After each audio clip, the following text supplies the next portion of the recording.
Hello viewers, ఈరోజు చింతపండు రసం ఎలా తయారు చేయాలో తెలుసుకుందామండి. దానికోసం కొంచెం వాటర్ తీసుకొని దాంట్లో చింతపండు నానబెట్టుకోవాలి. దాని తర్వాత ఒక టమాటోని తీసుకొని బాగా పిసికి దాంట్లో వేసుకోవాలి. దాని తర్వాత ఒక పచ్చిమిర్చిని కట్ చేసి వేసుకోవాలి.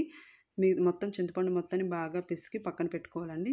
పక్కన పెట్టుకున్న తర్వాత మనం ఇప్పుడు తాలింపు రెడీ చేసుకుందాం. తాలింపు కోసం ముందుగా కొంచెం ఆయిల్ వేసుకొని ఆవాలు, జీలకర్ర, వెల్లుల్లి, ఎండుమిర్చి, కరివేపాకు అన్నీ వేసి బాగా కలుపుకోవాలండి. దీనికి మెయిన్‌గా తాలింపు బాగా మాడిపోవాలి. బాగా మాడిపోతే రసం టేస్ట్ అనేది చాలా చాలా బావుంటుంది. తాలింపు బాగా ఫ్రై అయిపోయిన తర్వాత దాంట్లోనే కొంచెం ఇంగువ వేసుకోవాలి. ఇంగువ వేసి కలిపిన తర్వాత ముందుగా పెట్టుకున్న చింతపండు రసాన్ని మొత్తం వేసుకోవాలి. వేసుకొని దాని తర్వాత కొంచెం ఉప్పు, కొంచెం పసుపు వేసి ఒకసారి బాగా కలుపుకున్న తర్వాత మూత పెట్టుకోండి. మూత పెట్టుకున్న తర్వాత చూసేసరికి బాగా మరిగిపోతుంది. ఒకసారి మరిగిపోతే చాలండి, ఎక్కువ మరగకూడదు. దాంట్లో ముందుగానే నేను కట్ చేసి పెట్టుకున్న ఆనియన్స్ వేస్తున్నాను. పచ్చి ఆనియన్స్ వేస్తే ఎక్స్ట్రా టేస్ట్ వస్తుంది. చాలా చాలా బాగుంటుంది. మీరు ట్రై చేయండి. అంతే, వేడి వేడి చింతపండు రసం రెడీ. చాలా చాలా బాగుంటుంది. ఒకసారి మీరు కూడా ట్రై చేసి కామెంట్ చేయండి. Thank you guys. Bye bye.